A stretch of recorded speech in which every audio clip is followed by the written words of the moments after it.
بسم الله الرحمن الرحيم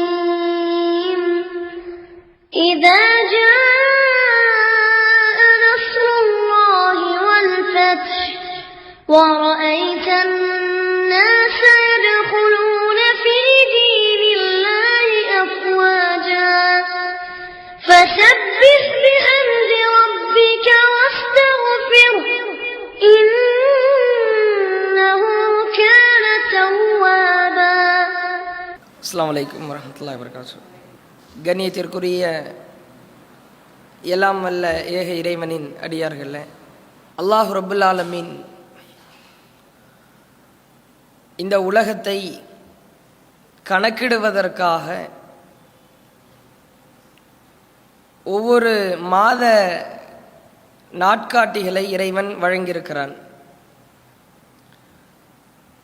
அல்லாஹுவே தன்னுடைய பதிவேட்டில் உலகம் இயங்குவதற்காக 12 மாதங்களை இறைவன் அவனுடைய பதிவேட்டிலேயே இறைவன் வடிவமைத்திருக்கிறான், எழுதியிருக்கிறான்.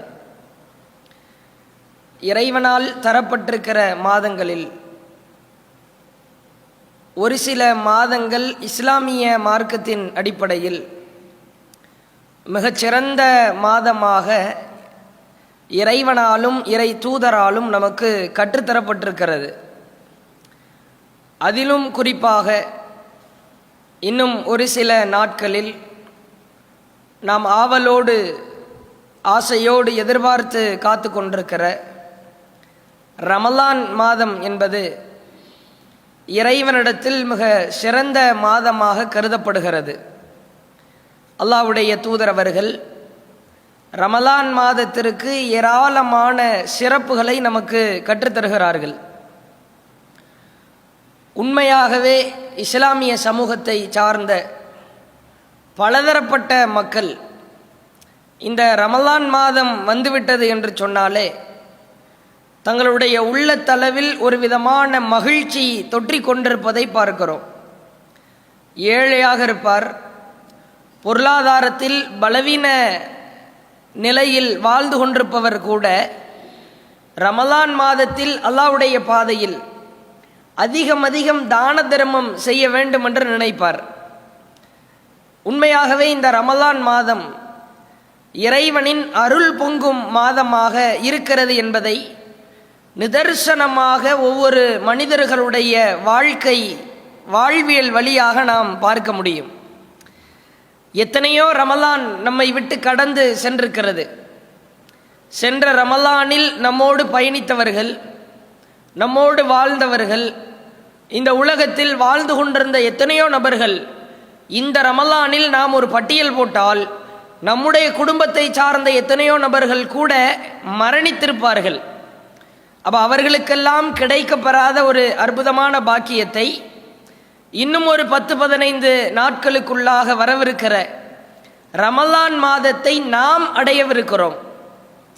ஒரு 30 வயதில் உள்ளவர் தன்னுடைய விபரம் அறிந்து ஒரு 20 வருட காலம் முழுமையாக நோன்பு நோற்றிருப்பார்.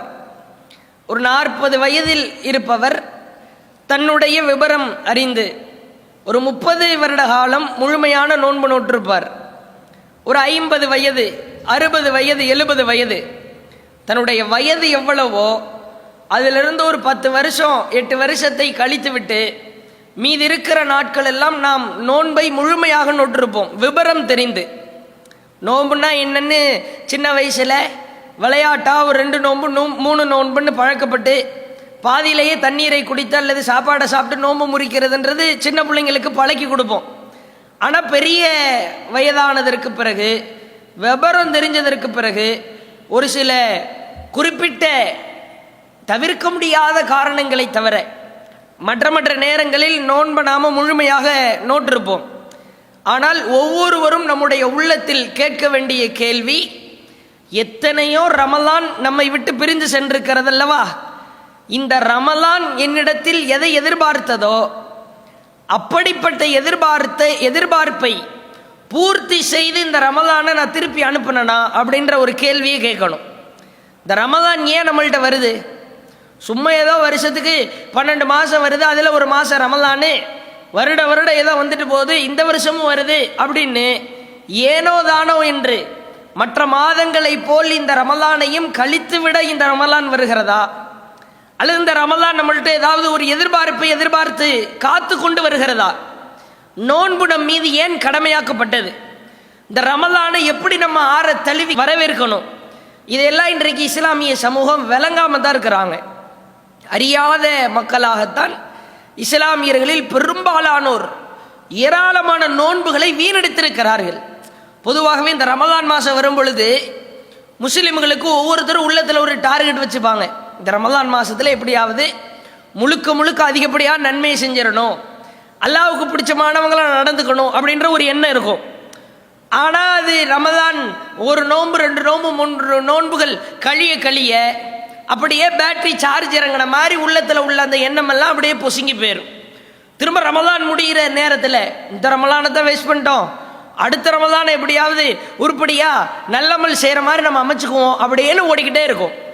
உண்மையாகவே ரமலான் ஒவ்வொரு மனிதர்களிடத்திலும் வந்து ஆற தழுவுகிறது என்று சொன்னால் நம்மிடத்தில் ஒரு பெரும்பகுதியான விஷயத்தை எதிர்பார்த்து வருகிறது. அப்படி ரமலானை எதிர்பார்த்து அதை வரவேற்றோம்னா எந்த ஒரு முஸ்லிமும் இந்த ரமலானை வீணடிக்க மாட்டார். அல்லாஹ்வுடைய தூதர் சொன்னாங்க, கடுமையான எச்சரிக்கை, ரகிம அன்ஃபுன் ரஜுலுன், சில நபர்கள் அவர்களுடைய மூக்கு மண்ணா போட்டும் அப்படின்னாங்க. அரபி பழக்க வழக்கத்தில் மூக்கு மண்ணா போட்டும் நாசமா போட்டும் அப்படின்ற வார்த்தைன்றது ஒரு கண்டிப்பதற்காக சொல்லுகிற வார்த்தை. இன்னைக்கு ஒவ்வொருத்தரும் ஒவ்வொரு லாங்குவேஜில் பயன்படுத்துகிறோம்ல. ஒவ்வொரு ஊர்களுக்கு போனீங்கன்னா திட்டுவதற்கு சில வார்த்தைகளை வச்சுருப்பாங்க. அப்போ அரபி பழக்க வழக்கத்தில் ரகிம அன்ஃபுன், மூக்கு மண்ணா போட்டும் அப்படின்னு அவர்களுடைய பழக்க வழக்கத்தில் புழங்கப்படுகிற வார்த்தை. அல்லாஹ்வுடைய தூதர் சொல்கிறாங்க, நாசமாக போ, மூக்கு மண்ணா போட்டும் அப்படின்னு சொல்லிட்டு அல்லாஹ்வுடைய தூதர் அடுத்ததாக சொல்லுகிறார்கள், தகல அலைஹி ரமலான், யார் ரமலான் மாதத்தை அடைந்து சும்மையின் சலக கபல ஐயுகுஃபர லஹு, எவருடைய பாவங்கள் மன்னிக்கப்படாமலேயே ரமலான் முடிவடைந்து விட்டால் அவன் நாசமா போட்டும் அப்படின்றாங்க. யாருடைய மூக்கு மண்ணா போட்டுமா? ரமலான் மாதம் உன்ட்ட வந்துச்சுல்ல, ரமலானில் நீ நுழைந்தாய் அல்லவா, ரமலானை நல்லபடியாக வரவேற்றாய் அல்லவா, ரமலானை வரவேற்ற நீ ரமலான்ல பாவம் மன்னிக்கப்படுகிற அளவிற்கு நீ நன்மை செய்யாமல் அந்த ரமலான் உன்னை விட்டு பிரிந்து செல்கிறது என்று சொன்னால் நீ எல்லாம் வாழ்ந்து ஏதாவது பிரயோஜனம் இருக்குதா அப்படின்ற மாதிரி ரசூலுல்லாஹ் கண்டிக்கிறாங்க. ரமலானை அடைந்திருக்கிற ஒவ்வொருவருமே இந்த ரமலான் மாசத்துல என் பாவம் மன்னிக்கப்படணும்ன்ற ஒரு வெறித்தனத்தோடு இந்த ரமலானை வரவேற்கணும். அப்படி இன்றைக்கு நம்மள வரவேற்பவர்கள் ரொம்ப ரொம்ப குறைவு தான். என் பாவம் முழுசா மன்னிக்கப்பட்டுறணும் அப்படின்ற மாதிரி எத்தனை பேர் வரவேற்கிறோம்? இந்த ரமலான் ஏன் நம்மள்கிட்ட வருதுன்னு சில முக்கியமான செய்திகளை நாம் தெரிந்து கொள்ள கடமைப்பட்டிருக்கிறோம். இந்த ரமலான் மாதம் ஏன் நம்மள்கிட்ட வருது, இந்த ரமலானை நாம் எப்படி வரவேற்கணும்? அல்லாஹ்வுடைய திருக்குரானின் வாயிலாக, இறைவனின் போதனையின் வாயிலாக ரமலான் நம்மிடத்தில் வருவதற்கு மிக முக்கியமான காரணம், நம்மிடத்தில் இறை அச்சத்தை எதிர்பார்க்கிறது ரமலான். இறை அச்சம்தான் பிரதானம். அல்லாஹ் குரானில் சொல்கிறான், பிரபல்யமான வசனம், திரும்ப திரும்ப ரமலான் மாசத்தில் கேள்விப்பட்ட வசனங்கள், அல்லாஹ்வுடைய வார்த்தை நமக்கு பறைசாற்றுகிறது. குதிப அலைக்குமுஸ் ஸியாம் கமா குதிப அலல்லதீன மின் கப்லிக்கும் லஅல்லக்கும் தத்தகூன், உங்கள் மீது நோன்பு கடமையாக்கப்பட்டிருக்கிறது. எப்படி? உங்களுக்கு முன் சென்றோர் மீது நோன்பு எப்படி கடமையாக்கப்பட்டதோ அந்த மாதிரி உங்கள் மீதும் கடமையாக்கி இருக்கிறோம். இந்த நோன்பு கடமையாக்கப்பட்டதற்குண்டான மிக முக்கியமான நோக்கம் லஅல்லக்கும் தத்தகூன், நீங்கள் இறையச்சவாதிகளாக மாற வேண்டும் என்ற ஒற்றை காரணத்திற்காகத்தான் என்கிறான் இறைவன். நோன்பு ஏன் கடமையாக்கப்பட்டுச்சு? நல்ல சகர் உணவு சாப்பிடுவதற்காகவா? இஃப்தாரிலே நோன்பு திறக்கும் பொழுது ரகரகமான வகவகையான உணவு பண்டங்களை உண்ணுவதற்காகவா? அல்லது பெருநாளுக்கு 10 நாளைக்கு முன்பாகவே போத்தீஸு, சரவணா ஸ்டோர்னு அப்படியே கடை வீதிகளுக்கு சென்று பர்ச்சேஸ் பண்ணுவதற்காகவா? துணிமணிகளை வாங்கி அலங்கரிப்பதற்காகவா? நோன்பு நாம ஏன் கடமையாக்கி இருக்கிறோம்னா, இந்த ரமலான்ல நீங்க இரையச்சமுடையவர்களா மாறணும். இந்த ரமலான்ல நாம பெறுகிற இந்த இரையச்சம் என்ற ஒரு சார்ஜ் இருக்கிறது அல்லவா, அந்த ஒரு திறன், அந்த ஒரு கடுமையான ஒரு ஆற்றல், அதுதான் மற்ற மாதங்களில் நமக்கு பாடம் நடத்துகிற ஒரு அற்புதமான புத்தகமாக, ஒரு அற்புதமான வழிகாட்டலாக அமைந்துவிடும். இன்னைக்கு ரமலான் மாசத்துல இரையச்சத்துல ஓரளவு நாம தேறியவர்களாக இருக்கிறோம். ஆனா இந்த ரமலான் மாசத்துல இருக்கிற இரையச்சம் மற்ற மாதங்களில் நம்மிடத்தில் இருக்கிறதா? கொஞ்சம் சிந்திச்சு பாருங்க. ரமலான் மாசத்துல ஒருத்தர் என்ன செய்யறாரு, அடிக்கிற வெயில், இந்த வருஷம் ரமலான் இருக்குது, சுப்ஹானல்லாஹ், அல்லாஹ் காப்பாற்றணும், அல்லாஹ்ட்ட துவா செஞ்சுக்கணும். இப்போ அடிக்கிற வெயில் ஏப்ரல் மாசத்தினுடைய 15, 16வது தேதிகள்லயே நம்மளால தாக்கு பிடிக்க முடியல. வீடுகளில் ஏசி இல்லைன்னா செத்து தொலைஞ்சோன்ற லெவலுக்கு தான் இருக்குது. அதுவும் இரவு நேரங்களில் தூங்குவதற்கு கடுமையாக சிரமப்படுகிறோம். வியர்த்து கொட்டுகிறது. வெயிலுடைய தாக்கம், உஷ்ணம் அந்த அளவுக்கு உச்சகட்டத்தில் இருக்குது.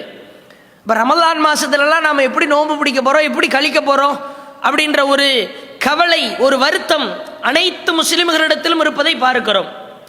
கடுமையான வெயில் அடிக்குது ரமலான் மாசத்துல. இந்த இரையச்சம்ன்றத ரமலான்ல எப்படி பிரதிபலிக்கிறோம் அப்படின்றத பாருங்களேன். ரமலான்ல கடுமையான வெயிலுக்கு மத்தியில் பசித்திருந்து தாகித்திருந்து நோன்பு பிடித்திருப்போம். 13 மணி நேரம், 14 மணி நேரம். இந்த நோன்பு பிடிக்கிற நேரத்தில் லொஹர் தொழுகை வரும். லொஹர் தொழுகை வரும் பொழுது லொஹருக்காக ஒளி செய்யணும். ஒளி செஞ்சா அப்படியே கை கட்டினது வாய் கட்டலன்னு சொல்லுவாங்கல்ல, அந்த தண்ணியை பார்த்த உடனே அப்படியே ஆற தெளிவை அள்ளி குடிச்சிடலாம் போல தோணும். எப்படி எந்த அளவுக்கு இறையச்சத்தை ஃபாலோ பண்றோம்னு பாருங்க. அப்படியே பிஸ்மில்லா சொல்லி கையை கழுவிடுவோம். அப்படியே கையில் எடுத்து தண்ணியை வாய்க்கு குளிப்பதற்காக வாய்க்குள் செலுத்துவோம். தொண்டை குழி வரைக்கும் தண்ணி போயிடும். ஒரு டிராப்பு, 2 டிராப்பு, 3 டிராப்பு உள்ள போயிருச்சுன்னா யாராவது கேட்க போறாங்களா? அல்லது பள்ளிவாசல் வாசல்ல யாராவது அட்டரன்ஸை வச்சு மோதியாரோ அல்லது அஜரத்தோ நின்றுக்கிட்டு எவன்லாம் ஒளி செய்யும் போது தண்ணி குடிச்சேன்னு அட்டரன்ஸ் எடுக்க போறாரா?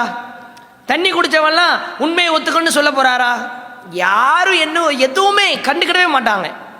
அல்லது உள்ளுக்குள்ள ஸ்கோப்பின்னு சொல்றாங்கல்ல, பல எக்ஸ்ரே கருவிகள், பலவிதமான எண்டோஸ்கோப்பி, அந்த ஸ்கோப்பி, இந்த ஸ்கோப்பின்னு உள்ள ஸ்கேன் எடுத்து பார்த்து எவெல்லாம் ஒளி செய்யும் போது தண்ணி குடிச்சேன்னு ஏதாவது கண்டுபிடிக்கிற சாதனங்கள் ஏதேனும் பள்ளிவாசல்ல பொருத்தப்பட்டிருக்குமா? எதுவுமே இருக்காது. நம்ம வாட்டில் தண்ணியை குடிச்சா யாராவது கேட்க போறாங்களா? பாய் ஒளி செய்யும் போது தண்ணி குடிச்சிங்களா, பாய் நீங்க தண்ணி குடிச்சிங்களா, யாராவது ஒவ்வொருத்தரையா கேட்டுக்கிட்டு இருப்பாங்களா? ஆனாலும் தொண்டக்குழி வரைக்கும் சென்ற தண்ணீர் யாரும் கண்டுக்கிட மாட்டாங்க, யாரும் கேள்வி கேட்க மாட்டார்கள். ஒரே ஒருவனை தவிர படைத்த இறைவன் நம்மை பார்த்து கொண்டிருக்கிறான்னு சொல்லி தொண்டக்குழி வரைக்கும் போன தண்ணீரை பொழுக்குன்னு கொப்பளிக்கிறோம் பாருங்க. அதுல காட்டுற இறையச்சம் ஏன் மற்ற மாசத்துல நம்மளால காட்ட முடியல? வீட்டில் யாருமே இருக்க மாட்டாங்க. ஃப்ரிட்ஜை ஓப்பன் பண்ணீங்கன்னா ஐஸ் வாட்டரா இருக்கும், டேங்க் ஜூஸா இருக்கும், சாத்துக்குடி, ஆப்பிள், அது இதுன்னு எல்லாமே இருக்கும் ரகரகமா. வீட்டில் யாரும் இருக்க மாட்டார்கள். யாரும் இல்லாத நேரத்தில் என்னென்ன தப்பெல்லாம் செய்கிறோம் மற்ற நேரங்களில். ஆனால் ரமலான் மாசத்துல பாருங்க, யாருமே இருக்க மாட்டாங்க. நம்ம வாட்டில் ஃப்ரிட்ஜை திறந்து தண்ணி எடுத்து குடிச்சிட்டு போய்கிட்டே இருக்கலாம். ஒரு லெமன் ஜூஸோ ஒரு சாத்துக்குடி ஜூஸோ அடிச்சு நவுத்திட்டு அல்லான்னு உட்கார்ந்துடலாம். உட்கார்ந்துருக்கும் போது மூஞ்சி அப்படி பாவம் போல வச்சு சோகம் போல வச்சா ஓஹோ பசித்திருக்கிறாங்க போல அப்படின்னு தெரிஞ்சிடும். அப்படியெல்லாம் நடிச்சுக்கலாம். ஆனாலும் யாருமே இல்லாத வீட்டில் ஃப்ரிட்ஜை ஓப்பன் பண்ணி எத்தனை பேர் வீட்டில் தண்ணியை குடிக்கிறாங்க? கொஞ்சம் சிந்திச்சு பாருங்க. தண்ணி குடிக்கிறதுக்கு மனசு வருமா? அட யாருமே வீட்டில் இல்லை, அல்லாஹ் பார்த்துக்கிட்டு இருக்கிறான்ல, நான் அல்லாஹ்வுக்காக நோன்பு வைக்க. இறையச்சம் எப்படி உச்சகட்டத்தில் இருக்குதுன்னு பாருங்க ரமலான் மாசத்துல. இதே இறையச்சைய மற்ற மாசத்துல நமக்கு இருக்க மாட்டேங்குது. தொண்டக்குழி வரைக்கும் போன தண்ணீரை யாருமே பார்க்கல, அல்லது பார்த்து கொண்டிருந்தாலும் கூட கேள்வி கேட்பதற்கு ஆட்கள் இல்லை. அப்படி இருந்தாலும் அல்லாஹ்வுக்கு பயந்து துப்புனோமா இல்லையா? இதே இறையச்சைய மற்ற மாசத்துல தொலைக்காட்சி பெட்டியில் உட்கார்ந்து சினிமா படத்தை பார்க்கும்போது அந்த அல்லாஹ் பார்க்கறான்ற பயம் வரமாட்டேங்குது. டிவியில் உட்கார்ந்து நாடகத்தை பார்க்கும்போது அல்லாஹ் பார்க்கறான்ற பயம் ஏன் வரமாட்டேங்குது?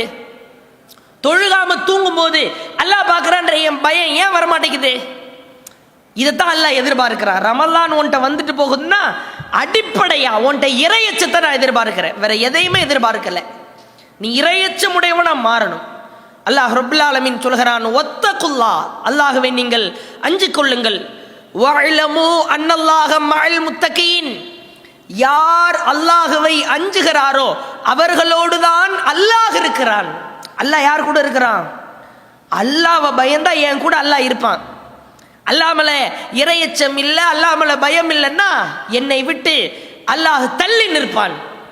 இந்த இறையச்சம் ரமலான்ல நமக்கு அல்லாஹ் புகட்டுகிறான், பாடம் நடத்துகிறான். அட, என்னை படைத்த இறைவன், அவனை நான் அஞ்சுகிற காரணத்தினால் என்னோடு இருக்கிறான் என்று சொன்னால் எவ்வளவு பெரிய வாய்ப்பு.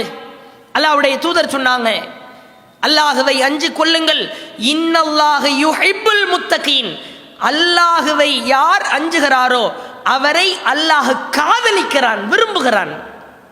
என் இறைவன் என்னை நேசிக்கிறான், காதலிக்கிறான், விரும்புகிறான். ஏன்? நான் அல்லாஹ்வை நேசித்தா, ஏய் நீ என்ன நேசிச்சன்னு சொன்னா, என்ன நீ அஞ்சுகிற விதத்தில் அஞ்சினா என்று சொன்னால் உன்னை நான் விரும்புவேன். அல்லாஹ்வுடைய அற்புதமான வாசகம். அப்ப இந்த இறையச்சத்தை தான் அல்லாஹ் விரும்புறான். அல்லாஹ் சூரா அத்-தலாக் என்ற அத்தியாயத்தில் குறிப்பிடுகிறான், ஒமையத்தகில்லா, யார் அல்லாஹ்வை அஞ்சுகிறாரோ யஜ்அல் லஹு மக்ரஜா, அவர்களுக்கு அழகான போக்கிடத்தை நாம் ஏற்படுத்துவோம் என்கிறான் இறைவன். உனக்கு அழகான ஒரு போக்கிடம் கிடைக்க வேண்டுமா, அழகிய ஒரு தங்குமிடம் கிடைக்க வேண்டுமா, என்னை நீ அஞ்சினால் கிடைக்கும். அல்லாஹ்வுடைய வாசகம். சொல்லிட்டு அல்லாஹ் சொல்றான், வயர்ஸுகுஹு மின் ஹைது லா யஹ்தஸிபுஹு, அவர்கள் அறியாத புறத்திலிருந்து, அவர்கள் நினைத்து பார்த்திராத வகையில் அவர்களுக்கு நாம் உணவு கொடுப்போம் என்கிறான் இறைவன். உணவு கொடுக்கிறதுனா எப்படி? சோறு போடுறதா, குழம்பு ஊத்துறதா, மட்டன் சிக்கன் கறி வாங்கி கொடுக்கிறதா? உணவு என்று சொன்னால் இது மறுமையிலே இறைவன் குறிப்பிடுகிற அறியாப்புறத்திலிருந்து சொர்க்கத்தையும் குறிக்கும், இந்த உலகத்தையும் குறிக்கும். அல்லாஹ்வை அஞ்சினா நீ என்னை பயந்து நடந்து கொள், நீ அறியாப்புறத்திலிருந்து நான் உனக்கு உதவி செய்வன்றான் அல்லாஹ். அப்ப அல்லாஹ்வுடைய உதவி அல்லாஹ்வை பயந்தால் கிடைக்கும். அதற்கு அடுத்த வசனத்தில் இறைவன் குறிப்பிடும் பொழுது, ஒமையத்தகில்லா, யார் அல்லாஹ்வை அஞ்சுகிறாரோ யுகஃபிரு அன்ஹு ஸய்யாத்திஹி, அவர்களுடைய பாவங்கள், தவறுகள், அவர்களுடைய அசுத்தங்கள் அத்துணையையும் அவர்களை விட்டு நாம் நீக்கி விடுவோம். வயுஇஸிம் லஹு அஜ்ரா, அவர்களுக்கு பிரம்மாண்டமான மகத்தான கூலியை கொடுப்போம் என்கிறான் இறைவன். நான் அல்லாஹ்வை அஞ்ச ஆரம்பிச்சுட்டா, நான் பேசின பொய், புறம், அவதூறு, பொறாமை, தப்பு தண்டா, நான் ஏதாவது தவறுதலாக என்னுடைய கை மூலமா, கால் மூலமா, கண்ணு மூலமா, காது மூலமா, வாய் மூலமா நான் என்னத்தை செஞ்சிருந்தாலும் என் தவறு அப்படியே அல்லாஹ் அழிச்சுக்கிட்டே வருவான். என்னுடைய தவறுகளை கழுவி என்னை சுத்தப்படுத்தி கொண்டே இருப்பான். சொல்லிட்டு அல்லாஹ் என்ன சொல்றான்? வயுஇலிம் லஹு அஜ்ரா, பிரம்மாண்டமான கூலியை நான் கொடுப்பேன்றான் இறைவன். அல்லாஹ்வை அஞ்சினால், அல்லாஹ்வை பயந்து நடந்தால் எவ்வளவு பெரிய மகத்துவம் கிடைக்குது பாருங்க. இந்த மகத்துவத்தை பெற்றுத் தருகிற ஒரு மாதம் தான் இந்த ரமலான். ஒரு மாசத்தில் அஞ்சக்கூடாது, ஒரு மாதத்தில் மாத்திரம் அல்லாஹ்வை அஞ்சுவது போன்று நடித்துவிட்டு அல்லது வேடம் போட்டுறது மாதிரி அல்லாஹ்வை பயப்படுற, அல்லாஹ்வை பயப்படுற, ஏதோ ரமலான் மாசத்துல மட்டும்தான் அங்கங்கே சிசிடிவி கேமராவை மண்டைக்கு மேலே வச்ச மாதிரி அல்லாஹ் பார்த்துக்கிட்டு இருக்கிற மாதிரியும், நான் இறையச்சவாதியாக மாறிவிட்டேன் ரமலானே என்று சொல்லி அந்த ரமலானை நாம் திருப்பி வழி அனுப்பணும். அதுக்காகத்தான் இந்த ரமலான் நம்மிடத்தில் இறைவன் அனுப்பி வைக்கிறான். இறைவன் அப்படித்தான் எதிர்பார்க்கிறான். ஒன்று. இரண்டாவதா, இந்த ரமலான் என்பது நன்மைகளின் கேந்திரம், நன்மைகளின் நீரூற்று ரமலான். ஒரு பிரம்மாண்டமான வங்கி, நன்மையை சேமித்து வைக்கிற வங்கி இந்த ரமலான். இதை முஸ்லிம்கள் அதிகமான மக்கள் வழங்காமல் இருக்கிறாங்க. அல்லாஹ்வுடைய தூதர் சொல்கிற செய்தி புகாரியில் 38வது செய்தியாக நீங்கள் பார்க்கலாம். அல்லாஹ்வுடைய தூதர் சொல்கிறாங்க, ரமலான் நம்ம இடத்துல வந்து போகுதுன்னா அதன் மூலமாக நாம் பெறுகிற பலனை பாருங்கள். அல்லாஹ்வுடைய தூதர் சொன்னார்கள், மன் சாம ரமலானன் ஈமானன் வஹ்திசாமன் குஃபிர லஹு மா தகத்தம மின் தம்பிஹி, யார் ரமலானில் நன்மையை எதிர்பார்த்து ஈமானோடு உள தூய்மையோடு நோன்பு நோக்கிறாரோ குஃபிர லஹு மா தகத்தம மின் தம்பிஹி, அவர் அதற்கு முந்தைய வருடங்கள் செய்த அனைத்து எல்லா பாவங்களுக்கும் பரிகாரமாக அந்த ரமலான் அமைந்துவிடும் என்றார்கள் அல்லாஹ்வுடைய தூதர். எனக்கு இப்போ 40 வயசு. 40வது வயசில் நான் ரமலானில் போய் காலடி எடுத்து வைக்க போகிறேன். ரமலான் என்னை அடைய இருக்கிறது. இப்பொழுது நான் உள தூய்மையோடு அல்லாஹ்விற்காக இந்த ரமலானினுடைய முழு நன்மையையும் நான் பெற்றே தீர்வேன் என்ற வெறித்தனத்தில் இந்த ரமலானை நான் பாதப்படிகளை எடுத்து வைத்தால் 39 வருட காலம் நான் செய்த அனைத்து பாவங்களும் மன்னிக்கப்படும். குஃபிர் லஹு. எப்பேற்பட்ட பாக்கியம்னு பாருங்க. இந்த மாதிரி ஒவ்வொரு ரமலானையும் நாம் அணுகுனா பரிசுத்தமான மக்களாக நாம் மாறி விடுவோமா இல்லையா? 50 வயசுல ஒருத்தர் இருக்கிறாரு. 50வது வயதில் இந்த 2019 ரமலானை அவர் அடைய இருக்கிறார். ஈமானோடு அடைகிறார், உள்ளச்சத்தோடு அடைகிறார், நன்மை எதிர்பார்த்து அடைகிறார். 49 வருஷ காலம் போ எல்லா பாவத்தையும் மன்னிச்சுட்டேன்றான் அல்லாஹ். இதை விட ஒரு பாக்கியம் பொருந்திய ஒரு வாய்ப்பு நமக்கு கிடைக்குமா? நன்மைகளின் நீர் ஊற்றாக இருக்கிறதா இல்லையா ரமலான்? அப்ப இந்த மாதிரி ஒரு இலக்கோடு நம்முடைய ரமலானை நாம் அடைய காத்திருக்கிறோம். அதே மாதிரி அல்லாஹ்வுடைய தூதரவங்க சொல்லித் தருகிற அற்புதமான செய்தி, இந்த ரமலான்ல ஒருத்தர் நோன்பு பிடிச்சிட்டார் அப்படின்னா அல்லாஹ் அதை எப்படி பார்க்கிறான் என்று அல்லாஹ்வுடைய தூதர் சொன்னார்கள்.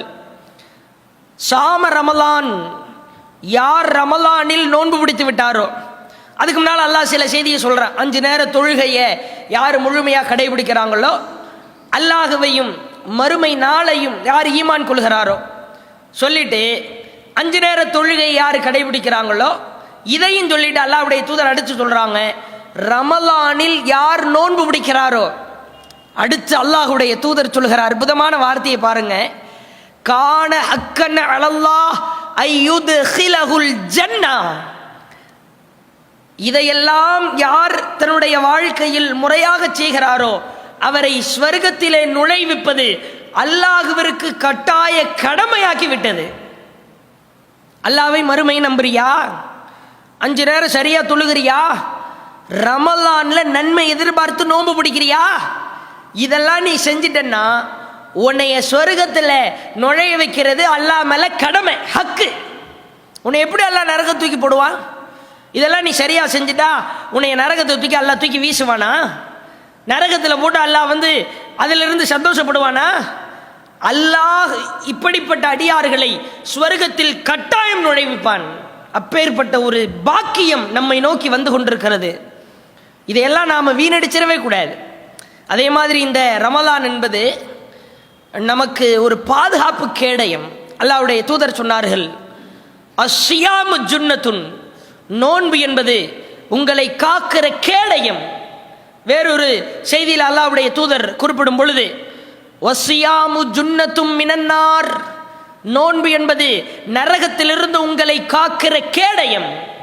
எப்படிப்பட்ட கேடயம் சொல்லிட்டு அல்லாஹ்வுடைய தூதர் சொல்றாங்க, கஜுன்னதி அஹதிக்கும் மினல் கிதால், ஒருவர் போர் களத்திலே நிற்கும் பொழுது தன்னுடைய உயிரை பாதுகாக்க எப்படி ஒரு பாதுகாப்பு கவசத்தை கேடயத்தை வைத்து தன்னுடைய உயிரை பாதுகாப்பாரோ அதுபோன்று நரகத்திலிருந்து உங்களை காக்கிற கேடயம் தான் இந்த நோன்புன்னாங்க. இன்னைக்கு தான் துப்பாக்கி AK-47 அங்கிருந்து குண்டு போடுறதெல்லாம். அந்த காலத்தில் போர்க்களம் எப்படி நடக்கும்? நேருக்கு நேரம் பக்கத்தில் நின்று சண்டை போடணும். குண்டுன்னா ஒரு 100 அடி 1000 அடி தூரத்தில் பல கிலோமீட்டர்களுக்கு அப்பால் நின்று கூட வீசிட்டு போயிடலாம்.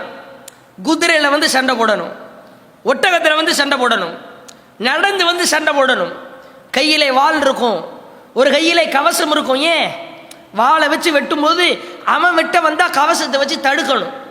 இந்த கவசம் என்பது ஒவ்வொருவருடைய உயிரை காக்கிற கேடயம். அல்லாஹ்வுடைய தூதர் சொன்னாங்க, இந்த கவசத்தை போர்க்களத்தில் எப்படி உயிர் காக்கும் கேடயமாக பயன்படுத்துகிறீர்களோ அதுபோன்று உங்களை நரகத்திலிருந்து காக்கிற கேடயம்தான் இந்த நோன்புன்னாங்க. அப்படிப்பட்ட நோன்பு, அப்படிப்பட்ட ரமலான் நம்மை நோக்கி வந்து கொண்டிருக்கிறது. இது எப்படி ஆறத்தழுவி வரவேற்கணும்? நரகத்திலிருந்து என்னை தூக்கி போடுற ஒரு சாதனம், ஒரு கருவி என்னை நோக்கி வந்து கொண்டிருக்கிறது அல்லவா, இதை நான் அலட்சியப்படுத்தலாமா? கொஞ்சம் சிந்தித்து பாருங்கள். அல்லாஹ்வுடைய தூதர் அவர்கள் இந்த நோன்பு குறித்து நமக்கு சில முக்கியமான செய்திகளை சொல்றாங்கல்ல, அதுல ஒரு குறிப்பிட்ட செய்தி என்னன்னா, அல்லாவே சொல்றானா, ஃபஇன்னஹு லீ, நோன்பு என்பது எனக்குரியது, வ அன அஜ்ஸிய லஹு, அதற்கு நான் தான் கூலி கொடுப்பேன். நரகத்திலிருந்து காப்பாத்துறது யாரு? அல்லாஹ். எனக்குரியது, எல்லாமே அல்லாஹ்வுக்குரியதான். தொழுகை மட்டும் யாருக்கு தொழுகிறோம்? ஜகாத்து தர்மம் மட்டும் யாருக்கு கொடுக்குறோம்? ஹஜ்ஜுக்கு போயிட்டு வர்றது மட்டும் யாருக்கு? எல்லாம் அல்லாஹ்வுக்கு தான். ஆனால் நோன்பை பொறுத்தவரை இறைவன் அதை பிரத்யேகமாக தன்னுடைய நாவினால் ஒரு முக்கியமான வாசகத்தை சொல்லி குறிப்பிடுகிறான். நோன்பு எனக்குரியது, அதுக்கு நான் கூலி கொடுப்பேன். அல்லாஹுவின் கூலி என்பது விசாலமானது. கணக்கிட்டு கணக்கிட்டு முடிச்சு போட்டு ஒரு வரையறைக்குள்ள அடைக்க அல்லாஹ் கூலி கொடுக்க மாட்டான். அல்லாஹ்வுடைய கூலி என்பது அலாதி பெரியது. இந்த இறைவன் நமக்கு கூலி தருகிற ஒரு அற்புதமான மாதம் நம்மை நோக்கி வந்து கொண்டிருக்கிறது. அதே மாதிரி அல்லாஹ்வுடைய தூதர் சொல்லி தர்றாங்க, ரமலான் மாசத்துல நமக்கு ஒரு பிரத்யேகமாக சிறப்பு அழைப்பு ஒன்று, சிறப்பு அழைப்பாளர் மூலமாக அழைக்கப்படுமாம். ஒரு சிறப்பு அழைப்பாளர் வருவார். முதல் நாள் இரவு, ரமலானுடைய முதல் இரவு, அல்லாஹ்வுடைய தூதர் சொல்றாங்க, சுதிஃபதி ஷயாத்தீன், மூர்க்கத்தனமான படுபயங்கரமான அயோக்கிய சைத்தான்கள் விலங்கிடப்படுவார்கள். மூர்க்கத்தனமான சைத்தான யாரு? தீமையை அதிகமா தூண்டுறவன், பயங்கரமா பாவத்தை தன்னுடைய தூண்டுவதை வேலையாக வைத்திருப்பவன். எப்படா இறை அடியானை கெடுத்து குட்டிச்சோறாக்கலாம், அல்லாஹ்வை வணங்குறவனை எப்படி குழி தோண்டி புதைக்கலாம், அவனை எப்படி வழிகாட்டின் பாதையை நோக்கி அழைத்து செல்லலாம் என்பதையே கங்கணம் கட்டி கொண்டு திரிகிற அந்த மூர்க்கத்தனமான சைத்தான்களுக்கு அல்லாஹ் விளங்கிட்டுருவான். அடுத்து அல்லாஹ்வுடைய தூதர் சொல்றாங்க, ஓ மரதத்தில் ஜின், ஜின்னு வகையில சில பேர் இருப்பாங்கல்ல கெடுக்கிறவங்க, அவர்களையும் அல்லாஹ் விளங்கிட்டு விடுவான். வகுல்லிகத் அபுவாபுன் நார், நரகத்தின் வாசர் கதவுகள் எல்லாம் மூடப்பட்டு விடும். வஃபுதிஹத் அபுவாபுல் ஜன்னா, ஸ்வர்க்கத்தினுடைய வாசர் கதவுகளை அல்லாஹ் திறந்து வைத்து விடுவான். சொல்லிட்டு ரசூலுல்லாஹ் சொல்றாங்க, ஃபலம் யுஃப்தஹு மின்ஹு பாபுன், இந்த நரகத்தினுடைய வாசல் அல்லாஹ் மூடினதற்கு பிறகு ஒருபோதும் அதை திறக்கவே மாட்டான். ரமலான் முடிகிற வரைக்கும் பூட்டுதான். அடுத்து ஸ்வர்க்கத்தினுடைய வாசர் கதவுகள் எல்லாம் திறக்கப்பட்டதல்லவா, அதுக்கு அல்லாஹ்வுடைய தூதர் சொல்றாங்க, ஃபலம் யுக்லக் மின்ஹு பாப், இந்த வாசர் கதவுகளை ரமலான் முடிகிற வரைக்கும் அல்லாஹ் மூடவே மாட்டான், பூட்டே கிடையாது அதுக்கு. அடுத்து அல்லாஹ்வுடைய தூதர் சொல்றாங்க, முனாதில் யுனாதி, ஒரு அழைப்பாளர் ஒருவர் வந்து அழைப்பாராம், யா பாகியல் கைரி அக்பில், ஓ நன்மை செய்பவர்களே, உங்களுடைய நன்மையை நீங்கள் அதிகமாக செய்யுங்கள். நமக்காக அல்லாஹ் என்ன செய்யறான், வானத்திலிருந்து ஒரு மலக்க ஒருத்தரை அமுச்சு விட்டு, என்னுடைய அடியார்களுக்கு போய் நீங்க எச்சரிக்கை பண்ணுங்க, அவங்களுக்கு போய் இந்த செய்தியை போய் சொல்லுங்க, இது ரமலான் மாசம், நரகத்தினுடைய வாசர் கதவுகள் எல்லாம் மூடப்பட்டு விட்டது, ஸ்வர்க்கத்தினுடைய வாசர் கதவுகள் எல்லாம் திறக்கப்பட்ட நிலையில் இருக்கிறது, நரகத்தினுடைய வாசர் கதவுகள் இனிமேல் திறக்கப்பட வாய்ப்பே இல்லை ரமலான் முடிகிற வரைக்கும், ஸ்வர்க்கத்தினுடைய வாசர் கதவுகள் இனிமேல் மூடப்படுவதற்கு வாய்ப்பில்லை ரமலான் முடிகிற வரைக்கும். இப்போ போய் சொல்லுங்க, நன்மை செய்பவர்களே உங்கள் நன்மையை அதிகமாக செய்யுங்கள். அடுத்து அந்த பிரத்யேக அழைப்பாளர், அந்த சிறப்பு அழைப்பாளர் சொல்வாராம், யா அபாகிய ஷர்ரி, ஓ தீமை செய்பவர்களே, அக்குசிர், உங்கள் தீமைகளை நீங்கள் குறைத்து கொள்ளுங்கள், தயவு செய்யாதீங்க. நம்மள்ட்ட வந்து அப்படி கெஞ்சி கூத்தாடுற மாதிரி ஏன் போட்டுக்கிட்டு நீங்க நன்மை அதிகமாக செய்யுங்க, பாருங்க சொர்க்கத்தினுடைய வாசல் கதவு திறந்திருக்குது, தீமை செய்யாதீங்க அப்படின்னு சொல்லிட்டு அடுத்ததாக அவர் சொல்லுவாராம், வலில்லாஹி உத்தகாவு மினன்னார், நரகவாசிகளிலிருந்து பல பேர் அல்லாஹ் விடுவிக்கிறான். வதாலிக குல்லு லைலா, ஒவ்வொரு இரவும் இந்த ரமலான் முடிகிற வரைக்கும் அல்லாஹ் என்ன செய்யறானா, நரகத்திலிருந்து பல பேரை தன்னுடைய அருளால் விடுவித்துக் கொண்டே இருக்கிறானாம். ஒரு சிறப்பு அழைப்பாளரை அழைத்து அல்லாஹ் நம்மை நோக்கி அனுப்பி இந்த ரமலான் மாசம் வந்து விட்டது போய் சொல்லுங்கள் என்கிறான். அப்பேற்பட்ட ஒரு மகத்துவமிக்க மாதம் நம்மை நோக்கி வர காத்து கொண்டிருக்கிறது. அதை எப்படி வரவேற்கணும்? சாதாரணமாக வரவேற்றிடலாமா? சும்மா விட்டுடலாமா அந்த வர ரமலானை? இந்த ரமலான்ல நாம நன்மையினுடைய இலக்கை விருத்தரமா உள்ளத்துல வச்சுட்டு வா ரமலானை என்று வரவேற்கணும். அதே மாதிரி அல்லாஹ்வுடைய தூதர் சொல்லித் தருகிற செய்தி புகாரியில 2840வது செய்தியாக பதிவு செய்யப்பட்டிருக்கிறது. பொதுவாகவே ஃபீ சபீலில்லாஹ் அல்லாஹ்வுடைய பாதை என்று வருகிற வார்த்தை ரெண்டு விதமாகவே பொருள் கொள்ளலாம். ஒன்று, போர்க்களத்தில் கலந்துக்கிறது அல்லாஹ்வுடைய பாதைன்னு சொல்லப்படும். மற்றொன்று, அதிகமான விளக்க உரையாளர்கள் விரிவுரையாளர்கள் எல்லாம் இப்படியும் சில இடங்களில் பொருள் கொள்ள முடியும் என்றும் சொல்றாங்க. எப்படி அல்லாஹ்வுடைய பாதைன்னா அல்லாஹ்வுக்காக உளமாற தன்னுடைய உள்ளத்தில் இறையச்சத்தை எதிர்பார்த்து நன்மை எதிர்பார்த்து யார் செய்கிறார்களோ அதுவும் அல்லாஹ்வுடைய பாதைன்னு குறிக்கும். இப்ப பாருங்களேன், நோன்பை அல்லாஹ்வின் பாதையோடு ஒப்பிட்டு அல்லாஹ்வுடைய தூதர் எப்படி சொல்றாங்க பாருங்க. ஒரு நோன்பு இருக்குது இல்ல, 29 நோன்பு 30 நோன்பு ஒரு மாசத்துல, இதுல ஒரே ஒரு நோன்பு இருக்கிறது அல்லவா, அதற்குண்டான நன்மைகள் சுபஹானல்லாஹ். அல்லாஹ்வுடைய தூதர் சொல்கிறார்கள், நோன்பாளிகளே, நோன்பாளிகளாக இருந்து கொண்டு நோன்பை வீணடிப்பவர்களே, அந்த நோன்பு நேரத்தில் தவறான வீணான தேவையில்லாத காரியங்களில் மூழ்கி கிடப்பவர்களே, ஒரு நோன்புக்கு இறைவன் கொடுக்கிற நன்மையை பாருங்கள். அல்லாஹ்வுடைய தூதர் சொன்னார்கள், மன் சாம யௌமன் ஃபீ சபீலில்லாஹ், யார் அல்லாஹ்வின் பாதையில் அல்லாஹ்விற்காக ஒரே ஒரு நோன்பை பிடிக்கிறாரோ, பஅதல்லாஹு வஜ்ஹஹு அனின் நார், அவருடைய முகத்தை 70 கரீஃபா 70 ஆண்டுகள் அல்லாஹ் நரக நெருப்பை விட்டு தூரமாக்குகிறான். ஒரு நோன்புக்கு அல்லாஹ் கொடுக்கிற வெயிட்ட பாருங்க. ஒரே ஒத்த நோன்பு பிடிச்சா அல்லாஹ்வுக்காக அல்லாஹ்வுடைய பாதையில போர்க்களம் அதுவும் இது எடுத்துக்கும், அல்லது அல்லாஹ்வுக்கு பயந்து நன்மை எதிர்பார்த்து ஒரே ஒரு நோம்பு பிடி, 70 இயர்ஸ் 70 ஆண்டு உன்னுடைய முகத்தை நரகத்தினுடைய அந்த வாடை தெரியாத அளவிற்கு நான் தூரமாக்குகிறேன் என்கிறான் இறைவன். இப்பேற்பட்ட ரமலான் நம்மை எதிர்பார்த்து நம்மை அடைய ஆற தழுவ காத்து கொண்டிருக்கிறது. இதை வீணடிக்கலாமா? எத்தனை ரமலானை வீணடிச்சிருப்போம். ஐயோ, ஒரு நோன்புக்கு இவ்வளவு நன்மையா, சுப்ஹானல்லாஹ். அதே மாதிரி பாருங்க, அல்லாஹ்வுடைய தூதர் சொல்லித் தருகிற செய்தி, இந்த நோம்பாளி நோன்பு திறக்கும் போது இருக்கிற சந்தோஷம் மகிழ்ச்சி இருக்கிறத சுப்ஹானல்லாஹ், அதை ஒரு வார்த்தையால் வர்ணிக்கவே முடியாது. பொதுவாக அந்த பள்ளிவாசலில் நோன்பு திறக்கிறதா இருக்கட்டும், வீட்டில் நோன்பு திறக்கிறதா இருக்கட்டும், நோன்பு திறக்கும் போது அந்த 13 மணி நேரம் 14 மணி நேரங்கள் தன்னுடைய பசி தாகம் அத்துணையும் பொறுத்து கொண்டு அல்லாஹ்விற்காக அந்த நோன்பு திறக்கிற 6 மணி வரைக்கும் ரொம்ப ஸ்பீடாக ஓடிடும் நேரம்.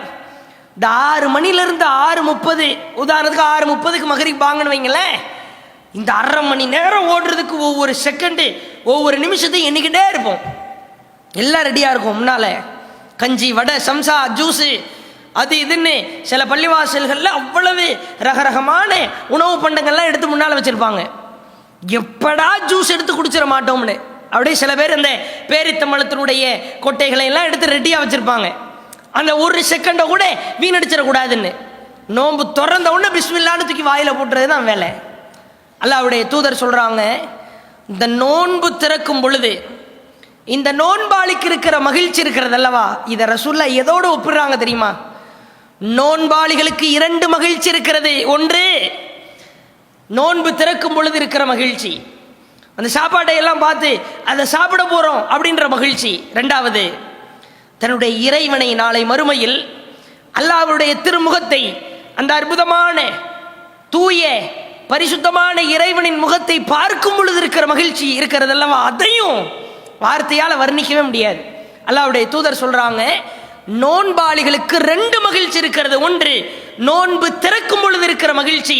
2வது, தன்னை படைத்த இறைவனுக்காக அமல்களை செய்து கஷ்டப்பட்டு சிரமப்பட்டு இந்த உலகத்தில் வேதனைப்பட்டு நல்ல அமல்களை செய்து நாளைக்கு மறுமையில் அல்லாஹ்வை போய் சந்திக்கும் பொழுது அவனுடைய திருமுகத்தை பார்க்கும் பொழுது இருக்கிற மகிழ்ச்சி இருக்கிறது அல்லவா, அது ஒரு மகிழ்ச்சின்னாங்க. இந்த நோன்பு திறக்கும் போது இருக்கிற மகிழ்ச்சியை எதோடு கொண்டு வந்து ஒப்பிடுறாங்க பாருங்க.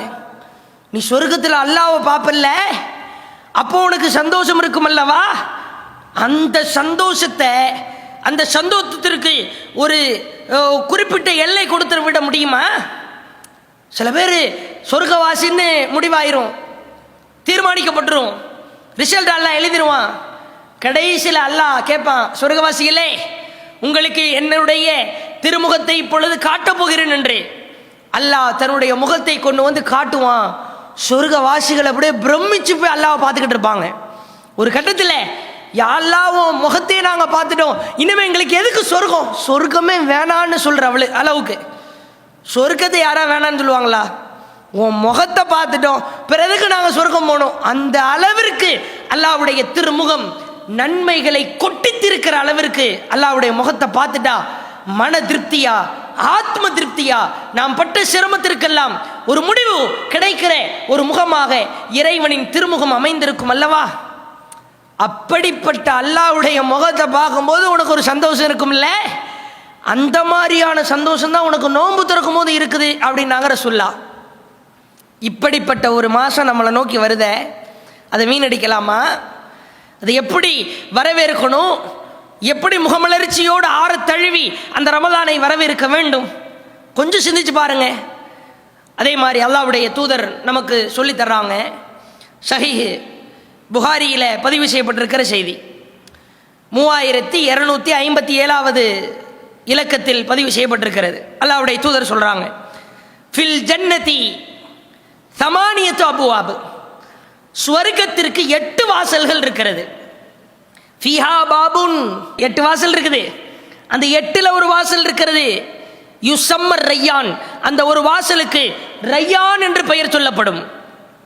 லா யத்குலுஹு இல்ல ஸாயிமூன், நோன்பாளிகளை தவிர வேற யாரும் அந்த வாசல் வழியா போக முடியாது. யாரெல்லாம் ரமலான் மாசத்துல அல்லாஹ்வுக்காக இறையச்சத்தை எதிர்பார்த்து நன்மை எதிர்பார்த்து நோன்பு பிடித்தார்களோ அவர்களை தவிர இந்த ரையான் என்ற வாசல் வழியாக வேறு யாரையும் அல்லாஹ் உள்ளே விட மாட்டான். அடுத்து பாருங்க, இப்படியெல்லாம் அல்லாஹ்வுக்காக நாம நோன்பு பிடிச்சா, நன்மை எதிர்பார்த்து நோன்பு பிடித்தால் நாம் அடைகிற கூலி இருக்கிறது அல்லவா? நாளைக்கு மறுமையில் சொர்க்கவாசிகள் எல்லாம் நிற்பார்கள். அப்பொழுது அல்லாஹ் அழைப்பானாம், ஐன சாயிமூன், ஐன சாயிமூன், ஓ எனக்காக நோன்பு நோற்றேன், என்னுடைய நோன்பாளிகள் எங்கே, என்னுடைய நோன்பாளிகள் எங்கே என்று அல்லாஹ் கூப்பிடுவானா. நம்மெல்லாம் வந்து நிற்போம் அல்லாஹ் முன்னால, அல்லாஹ்வுக்காக இறையச்சத்தோடு நன்மை எதிர்பார்த்து நோன்பு பிடித்தவர்கள் எல்லாம் வந்து நிற்போம். இதோ நுழையுங்கள், உங்களுக்காகத்தான் இந்த வாசலை, இந்த சுவர்க்கத்தினுடைய வாசலை நான் தயார் செய்து வைத்திருக்கிறேன், இதோ ரையான் என்ற வாசல், நீங்கள் நுழையுங்கள் என்று அல்லாஹ் வழி அனுப்பி வைத்துவிட்டு சொல்லுவானாம், ஃபலம் யதுகுல் மின்ஹு அஹதா, உங்களை தவிர வேறு யாரையும் இந்த வாசல் வழியா நான் விட மாட்டேன்றுவானா அல்லாஹ். நமக்காகவே நம்மை அழைத்து, நம்மை படைத்த இறைவன், படைத்த ரப்பு நம்மை அழைத்து, ஓ நோன்பாளிகளே போங்க, உங்களுக்காக தயார் செய்து வைக்கப்பட்டிருக்கிற, திடப்படுத்தி வைக்கப்பட்டிருக்கிற இந்த வாசல் வழியா போங்க அப்படின்றவானா அல்லாஹ். வேற யாரையும் விடுவேனா? உங்களை தவிர, நோன்பாளிகளை தவிர, எனக்காக 13 மணி நேரம் 14 மணி நேரம் கஷ்டப்பட்டு சிரமப்பட்டவர்களை தவிர வேற யாரையும் நான் விட மாட்டேன்றான் அல்லாஹ். அப்படிப்பட்ட மாதம் நம்மளை நோக்கி வர இருக்குத, எப்படி ஆற தழுவி கட்டி அணைக்கணும்? இந்த ரமலானை எத்தனை பேர் வீணடிக்கிறாங்க தெரியுமா? அட ரமலான் மாசத்துலையும் நோன்பு பிடிச்சிட்டு சில பேர் கடுமையாக தூங்குவாங்க. அதில் சுன்னத் வல் ஜமாத்துகள் மக்கள்லாம் அந்த செய்தியும் நம்பிக்கிட்டு இருக்கிறாங்க. ரமலான்ல தூங்குனாலும் இபாதத்து அப்படின்னு எவனோ போட்டு விட்டு போயிட்டான். அது ஒரு பலவீனமான கட்டுக்கதை. காலையில் சில பேருக்கு நோன்பு பிடிச்ச அந்த ஒரு களைப்பே இருக்காது. காலையில் ஃபஜ்ர் தொழுதுட்டு அல்லான்னு தூங்குவார், அசருக்கு தான் எழுந்திருப்பார், லொஹரையும் அசரையும் ஜம்மு பண்ணிடுவார். நோன்பு பிடிச்ச டயர்ட் இருக்குமா, களைப்பு இருக்கும், நோன்பு வச்ச மாதிரி தெரியல, எப்படி இருக்கும்? காலையிலேருந்து முறைச்சு தூக்கம் தூங்கினா எப்படி உனக்கு நோன்பு வச்ச டயர்ட் இருக்கும்? சில பேர் தூங்கியே கழிப்பாங்க. கடைசி 10 நாள் அல்லாஹுவின் அருள் பொங்குகிற நாட்கள், 1000 மாதங்களை விட சிறந்த நாட்கள் கடைசி 10 நாட்கள். அந்த 10 நாளில் ஒரு நாள் லைலத்துல் கத்ர் கைரும் மின் அல்ஃபி ஷஹர், அல்லாஹ்வுடைய வார்த்தை சொல்கிறது. லைலத்துல் கத்ர்னா என்னன்னு தெரியுமா? கைரும் மின் அல்ஃபி ஷஹர், 1000 மாதங்களை விட சிறந்தது. அந்த 10 நாளில் ஒரு நாள் இருக்குது. அதை நாம் இபாதத்துக்கு ஒதுக்கணுமா, அல்லது ட்ரெஸ் எடுக்கிறதுக்கும் வேற வேற கடை வீதிகளில் பர்ச்சேஸ் பண்ணுறதுக்கும் ஒதுக்கணுமா? ரமலானில் ட்ரெஸ் எடுக்கணும் தான், நல்லா சாப்பிடணும் தான், சமைக்கணும் தான், எல்லாம் பிரச்சனை இல்லை. அட ரமலான் நம்ம ஏன் ஆற தழுவுகிறது? நம்மள்ட்ட இத்தனை விஷயத்தையும் எதிர்பார்க்குதே, அப்படிப்பட்ட ரமலான் எதிர்பார்க்க ரமலானை சும்மா திருப்பி அனுப்பலாமா? ரமலான் நன்மைகளின் கேந்திரமாக, நன்மைகளை எதிர்பார்க்கிற ஒரு மாசமா நம்மள்ட்ட வருது. நம்ம வாட்டில் ரமலானை வீணடிக்கிறோம். ரமலான்ல இன்னும் எத்தனையோ முஸ்லிம்கள் குரான் ஓத தெரியாம இருக்கிறாங்க தெரியுமா? ரமலான் குரான் இறங்கிய மாசம். இந்த குரான் இறங்கிய மாதத்தில் அலிபாத்தா கூட தெரியாம குரானை ஓத தெரியாதவர்கள் எத்தனை நபர்கள் இருக்கிறார்கள் தெரியுமா? வருட வருட ரமலான்ல நான் முழு குரானை ஓதி முடிச்சிருவேன் அப்படின்னு சொல்றவங்க எத்தனை பேர் இருக்க முடியும் முஸ்லிம்கள்ல? வெக்கி தலை குனிய வேண்டிய காரியமா இல்லையா? அடே, என்னுடைய வேதம் குரான், என்னுடைய அந்த வழிகாட்டி குரான். அப்பேற்பட்ட குரானை என்னால் ஓத தெரியவில்லை என்று சொன்னால், எனக்கு ஓத வரமாட்டேங்குதுன்னா, நான் இன்னும் அலிபாத்தால தான் இருக்கிறேன்னு சொன்னா, அதை விட ஒரு பெரிய அவமானம் இருக்குதா? அப்ப ரமலான்ல நாம ஒரு மிகப்பெரிய சபதத்தை எடுக்கணும். இந்த ரமலான் இத்தனை அம்சங்களை நாம சொல்லி இருக்கிறோம். இன்ஷா அல்லாஹ் எத்தனையோ ரமலான் நம்மை விட்டு சென்றிருக்கலாம். இந்த வரக்கூடிய ரமலானை நான் சரியான முறையில் பயன்படுத்துவேன். இந்த ரமலானை நான் வேஸ்ட் பண்ணிடவே மாட்டேன். இந்த ரமலானை நான் காலடி எடுத்து வைக்கும் போது என்னுடைய பாவங்கள் எல்லாம் முழுக்க முழுக்க மன்னிக்கப்பட்டு முழுக்க முழுக்க நான் அல்லாஹ்விடத்துல கையேந்தி கதறுவேன். யா அல்லாஹ், இத்தனை வருஷ காலம் நான் பாவத்தை செஞ்சு தொலைச்சிட்டேன். யா அல்லாஹ், கடுமையா பெரும்பாவம் செஞ்சுட்டேன், சின்ன பாவம் செஞ்சுட்டேன். யா அல்லாஹ், யா அல்லாஹ் மன்னிச்சிரு யா அல்லாஹ்னு இந்த ரமலான் நம்ம விட்டு திரும்பி போகும்போது நம்ம ஒரு அன்று பிறந்த பாலகனை போன்று, அன்று பிறந்த பாலகன் ஏதாவது தப்பு செஞ்சிருப்பாரா? அந்த குழந்தை ஏதாவது பாவம் கலந்த குழந்தையா இருக்குமா? அந்த மாதிரி நம்முடைய உள்ளச்சத்தோடு, இறையச்சத்தோடு, இഖ்லாஸோடு பாவ மன்னிப்பை முழுக்க முழுக்க இறைவனிடத்தில் சரணாகதி அடைந்தவர்களாக, இரவு தொழுகையை முழுமையாக தொழுதவர்களாக அல்லாஹ்வுடைய தூதர் சொன்னார்கள், மன் காம ரமலானன் ஈமானன் வஹ்திசாபன் குஃபிர லஹு மா தகத்தம மின் தம்பிஹி. யார் ரமலானில் இறையச்சத்தோடு நன்மை எதிர்பார்த்து உல தூய்மையோடு நின்று வணங்குகிறார்களோ அவர்கள் முன் செய்த பாவங்கள் எல்லாம் மன்னிக்கப்படும் சொன்னாங்க. இரவு தொழுகையில ரமலான்ல நாம நின்று வணங்கினா நம்ம முன் செஞ்ச பாவங்கள் எல்லாம் மன்னிக்கப்படும். இதையெல்லாம் கவனத்தில் வைத்து ரமலான்ல அதிகமா பாவ மன்னிப்பு தேடணும், ரமலான்ல அதிகமா குரான் ஓதணும், ரமலான்ல அதிகமா வணக்க வழிபாடுல ஈடுபடணும். இஅ்திகாஃப் இருக்க முடிஞ்சவங்க இருக்கணும். கடைசி 10 நாட்களில் 1000 மாதங்களை விட சிறந்த இரவு ஒரு இரவு இருக்கிறது. அந்த 10 நாள்ல தான் அந்த ஒரு இரவு இருக்கிறது. அந்த இரவை நாம மிஸ் பண்ணிடவே கூடாது. அதை நாம ஒரு காலத்திலையும் தவற விட்டு விடக்கூடாது. இன்ஷா அல்லாஹ் ரமலான்ல நாம பொய் பேசுவதை விட்டு, புறம் பேசுவதை விட்டு, தொலைக்காட்சி பெட்டிகளில் மூழ்கி கிடப்பதை விட்டுவிட்டு, ஃபேஸ்புக், வாட்ஸ்அப், சமூக வலைதளம் இது போன்ற தேவையில்லாத வீணான காரியங்களில் மூழ்கி கிடப்பதை விட்டு தவிர்ந்து கொள்வோம். அல்லாஹ்வுடைய தூதர் சொல்லுகிற ஒரே ஒரு செய்தி, இறுதி எச்சரிக்கை, மல்லம் யதஅ் கௌல ஸூர் வல் அமல பிஹி ஃபலைஸ லில்லாஹி ஹாஜ்ஜத்துன் ஃபீ அன் யதஅ தஆமஹு வ ஷராபஹு. யார் ரமலான் மாசத்தில் பொய்யான பேச்சுக்களையும் வீணான காரியங்களையும் விட்டுவிடவில்லையோ அவர் பசித்திருந்தும் தாகித்திருந்தும் அல்லாஹ்விற்கு எந்த தேவையும் இல்லை. ரமலான் மாசம் வந்துருச்சு, நோன்பு பிடிச்சிட்டேன், தொழுவாம தூங்கிட்டு இருக்கிற, குரான் ஓதாம வீணான வெட்டி பேச்சுக்களில் ஈடுபட்டுக்கிட்டு இருக்கிற, உன்னை எவனாவது தாகித்திருக்க சொன்னானா? தண்ணி குடிக்காம இருக்க சொன்னானா? சாப்பிடாம இருக்க சொன்னா? அட நீ தண்ணியை குடிச்சுக்க, சாப்பிட்டுக்க, நீ செய்யற தேவையில்லாத காரியத்துக்கு உனக்கு எதுக்கு நோன்பு அப்படின்ற மாதிரி அல்லாஹ் கேட்கிறான்.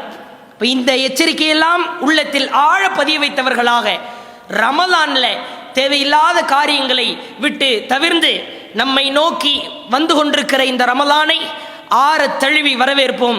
இன்ஷா அல்லாஹ் இந்த ரமலான் பயனுள்ள ரமலானாக மாறி நம்மை மாற்றுகிற, நம் பாவத்தை எல்லாம் சுத்தப்படுத்தி கழுவுகிற ஒரு ரமலானாக இந்த ரமலான் அமைவதற்கு வல்ல இறைவனிடத்தில் அதிகமாக பிரார்த்தனை செய்து கொள்வோமாக என்று கூறி நிறைவு செய்கிறேன். வாஹிரு தஅவானா அல்ஹம்துலில்லாஹி ரப்பில் ஆலமீன். அஸ்ஸலாமு அலைக்கும்.